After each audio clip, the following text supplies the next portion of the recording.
Leitura do livro Quebrando o Hábito de Ser Você Mesmo, do Dr. Joe Dispenza. Continuação do capítulo 3.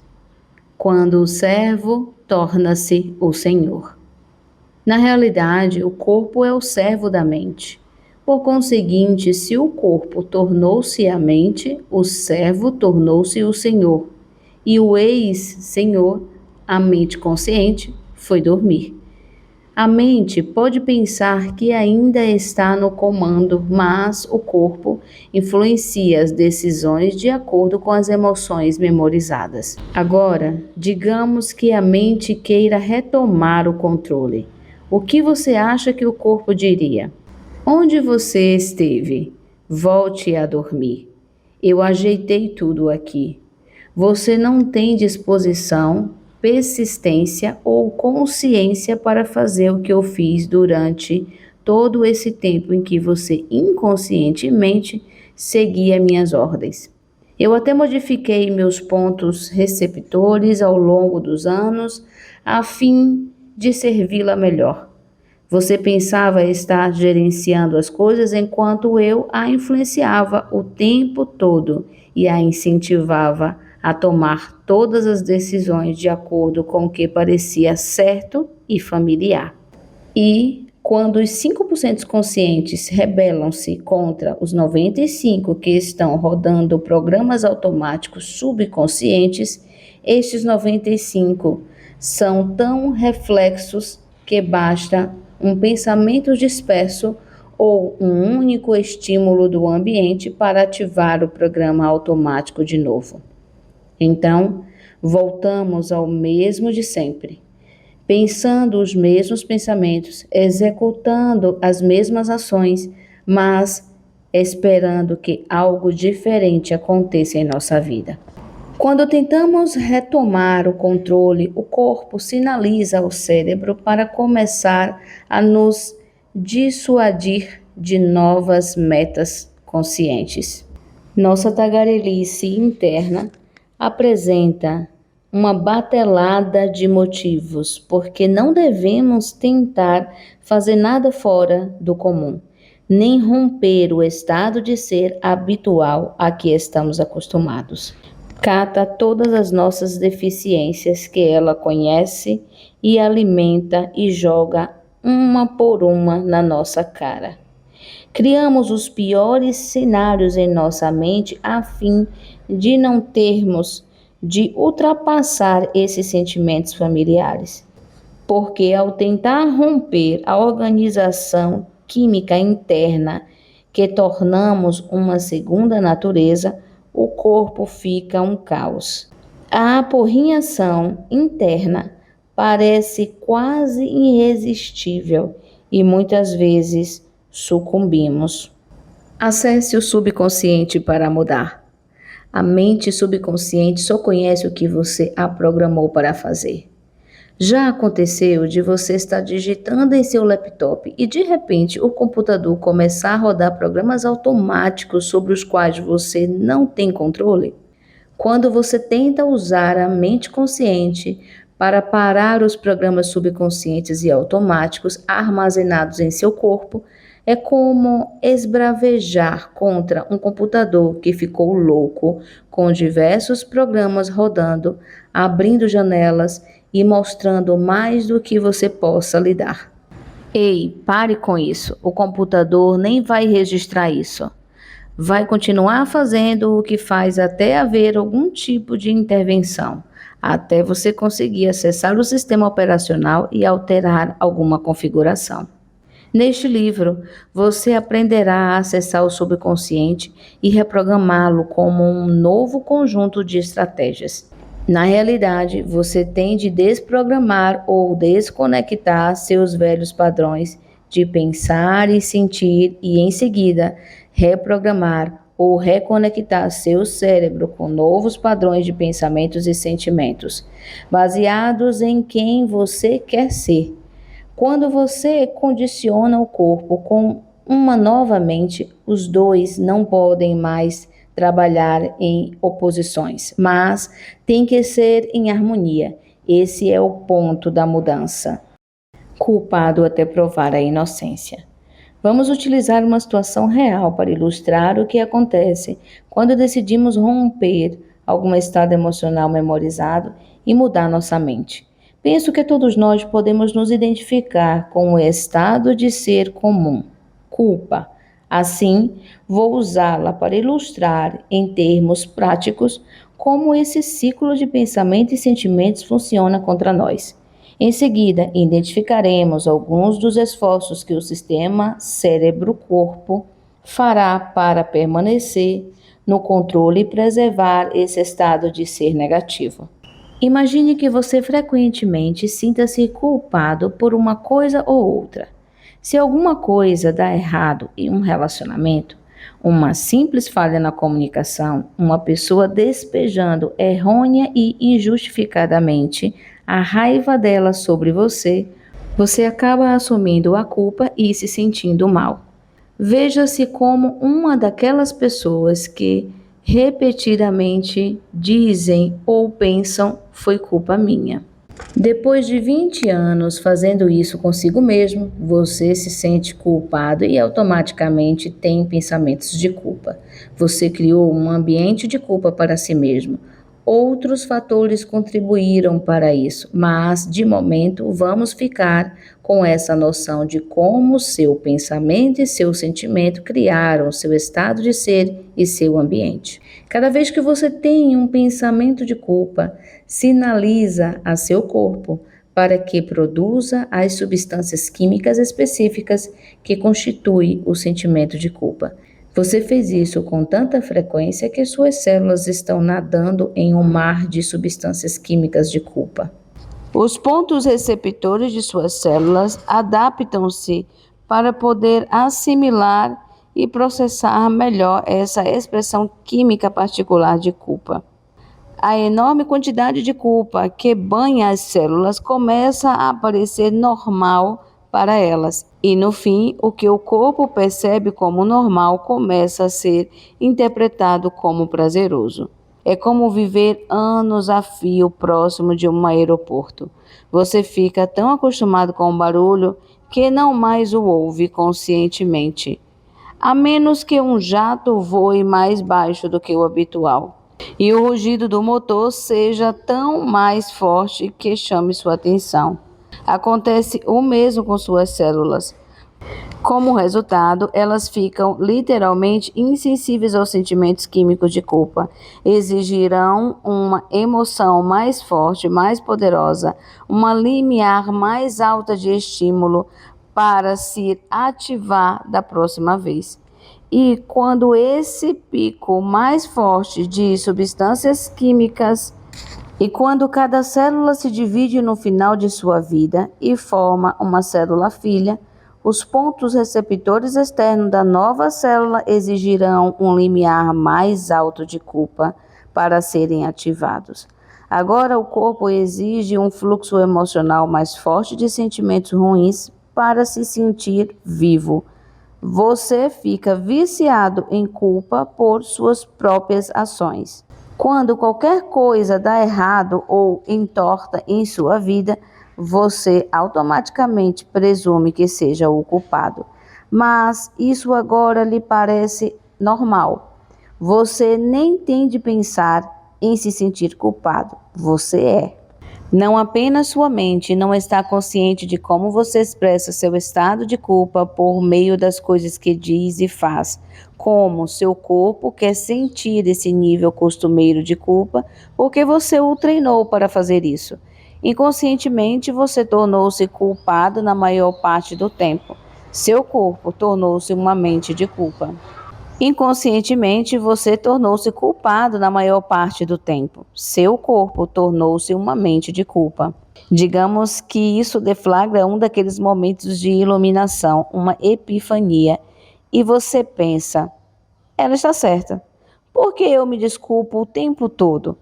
Por que assumo a responsabilidade pelas falhas de outras pessoas? Após refletir sobre o histórico de se declarar culpado constantemente, você diz para si mesmo: hoje vou parar de me culpar e de pedir desculpas pelo mau comportamento dos outros. Vou mudar. Por causa dessa decisão, você não vai mais pensar os mesmos pensamentos que produzem os mesmos sentimentos e vice-versa. E caso vacile, você fez um trato consigo mesmo de parar e lembrar de sua intenção. Passa-se 2 horas e você se sente realmente bem consigo mesmo. Você pensa, uau, isso está mesmo dando certo. Infelizmente, as células de seu corpo não estão se sentindo tão bem. Ao longo dos anos, você treinou-se para exigirem mais moléculas de emoção, culpa neste caso, a fim de satisfazer suas necessidades químicas. Você treinou seu corpo para viver como uma continuidade química memorizada, mas agora está interrompendo isso, negando as necessidades químicas e indo contra os programas subconscientes dele. O corpo fica viciado em culpa ou em qualquer emoção, da mesma forma que ficaria viciado em drogas. A princípio, você só precisa de um pouco de emoção, droga, para sentir. Depois o corpo fica insensível e as células exigem mais e mais apenas para sentir as mesmas coisas de novo. Tentar mudar seu padrão emocional é como passar pela retirada de uma droga.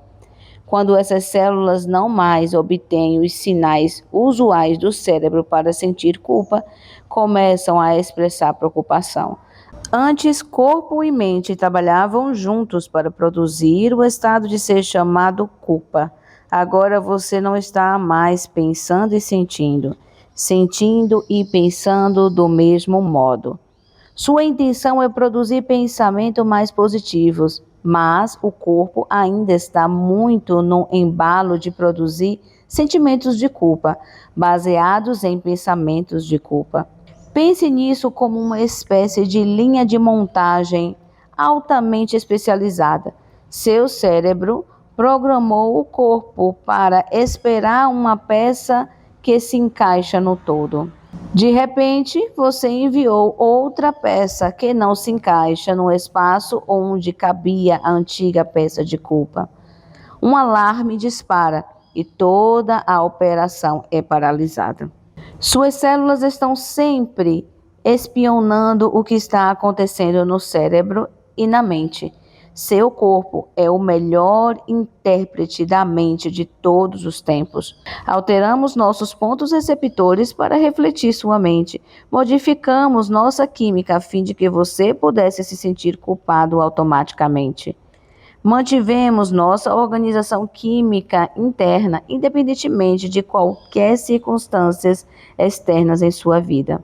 Estamos tão acostumados à mesma organização química que seu novo estado de ser parece desconfortável, não familiar. Queremos o familiar, o previsível, o que parece natural. De repente, você vai mudar? Não aceitaremos isso. Aí as células se aglomeram e dizem: vamos enviar uma mensagem de protesto para o cérebro. Mas temos de ser sorrateiros, pois queremos que pense que, na verdade, ele é o responsável por esses pensamentos. Não queremos que ele saiba que partiu de nós.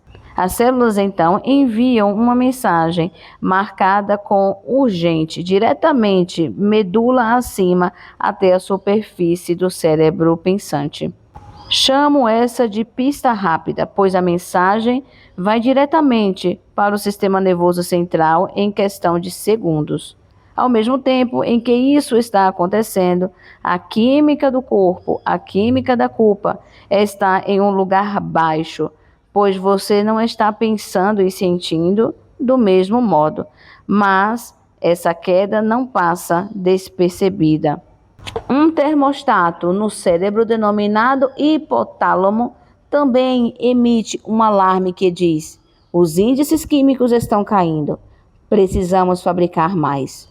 O hipotálamo, então, sinaliza o cérebro pensante para que reverta ao antigo esquema habitual. Essa é a pista lenta, pois demora mais tempo para as substâncias químicas circularem pelas correntes sanguíneas. O corpo quer que você retorne ao eu químico memorizado, por isso influencia-o para pensar de forma familiar, rotineira. Assim, o corpo ativa as redes correspondentes de neurônios que disparam e estiveram conectados por anos, que são iguais à mente daquele sentimento. Essas respostas celulares de pista rápida e pista lenta ocorrem simultaneamente. E em seguida você começa a ouvir a seguinte tagarelice de pensamentos em sua cabeça. Você está cansado demais hoje. Você pode começar amanhã. Amanhã é melhor, sério. Você pode fazer isso mais tarde. E a minha favorita, isso não parece estar certo. Se isso não funciona, ocorre um segundo ataque sorrateiro. O corpo, mente, quer ficar ao controle outra vez. Por isso começa a implicar um pouco com você. É compreensível que você se sinta um pouco mal nesse momento. A culpa é do seu pai. Você não se sente mal por causa do que fez no passado? De fato, vamos dar uma olhada no seu passado para você poder lembrar por que é desse jeito. Olha para você. Você é um desastre, um perdedor. Você é patético e fraco. Sua vida é um fracasso. Você nunca vai mudar. Você é muito parecido com a sua mãe. Por que você simplesmente não desiste? Enquanto você continua nessa terribilização, o corpo tenta seduzir a mente para voltar ao estado inconscientemente memorizado. Em nível racional, isso é absurdo, mas, obviamente, em algum nível é bom sentir-se mal. No momento em que ouvimos essas subvocalizações, acreditamos nesses pensamentos e respondemos sentindo os mesmos sentimentos familiares. Instala-se uma amnésia mental e esquecemos nosso objetivo original. O engraçado é que realmente começamos a acreditar no que o corpo está falando ao cérebro para nos dizer. Imergimos novamente naquele programa automático e retornamos a ser nosso antigo eu. A maioria de nós consegue identificar esse cenário. Não é diferente de nenhum hábito que tentamos romper. Quer sejamos viciados em cigarro, chocolate, algo, jogo, fazer compras ou roer as unhas, no instante em que cessamos a ação habitual e rompe o caos entre o corpo e a mente. Os pensamentos que adotamos estão intimamente identificados com os sentimentos de como seria experimentar a indulgência. Quando cedemos aos desejos, continuamos a produzir os mesmos resultados em nossa vida, pois mente e corpo estão em oposição. Nossos pensamentos e sentimentos trabalham um contra o outro, e se o corpo torna-se a mente, sempre seremos presas de como nos sentimos. Enquanto usarmos sentimentos familiares como barômetro, como o retorno de nossos esforços para mudar, sempre nos dissuadiremos de novas possibilidades. Um breve resumo. Nessa sessão, Joe Dispenza explica como os hábitos automáticos da mente e do corpo passam a controlar a nossa vida. A ideia central aqui é: você começa sendo o senhor, consciente, mas com repetição vira o servo, automático. O que ele quer dizer com isso? No início você escolhe pensamentos, emoções e comportamentos de forma consciente. Com o tempo, ao repetir esses padrões, o cérebro cria conexões automáticas. O corpo memoriza emoções. Resultado? O corpo passa a reagir sozinho, sem você pensar. O que ele quer dizer com isso? No início, você escolhe pensamentos, emoções e comportamentos de forma consciente. Com o tempo, ao repetir esses padrões, o cérebro cria conexões automáticas, o corpo memoriza emoções. Resultado? O corpo passa a reagir sozinho sem você pensar. Ou seja, o corpo vira a mente. O ponto-chave dessa parte, ele explica o seguinte: pensamentos repetidos viram crenças, emoções repetidas viram estados de si, comportamentos repetidos viram hábitos, e então acontece a inversão. Você não está mais criando suas emoções, é o seu corpo que está exigindo sentir aquilo de novo. Por que isso é um problema? Porque você entra em um ciclo inconsciente, acorda já sentindo o mesmo padrão emocional, pensa baseado nesse estado, age da mesma forma, recria a mesma realidade, ou seja, vive no piloto automático do passado. Dispensa mostra que o servo, corpo, hábito, assume o controle do Senhor, consciência. E isso acontece porque o corpo fica viciado em emoções conhecidas como ansiedade, culpa, medo, e começa a pedir esses estados através de pensamentos automáticos. Para inverter isso, você precisa perceber os padrões automáticos, interromper o ciclo emocional, voltar ao estado de consciência, o Senhor. Em outras palavras, sair do automático e voltar a escolher. E se você gostou desse vídeo, curte, compartilha, coloca seu comentário aqui abaixo, se inscreve no canal se você ainda não é inscrito e eu aguardo você aqui na continuação dessa leitura incrível. Até mais!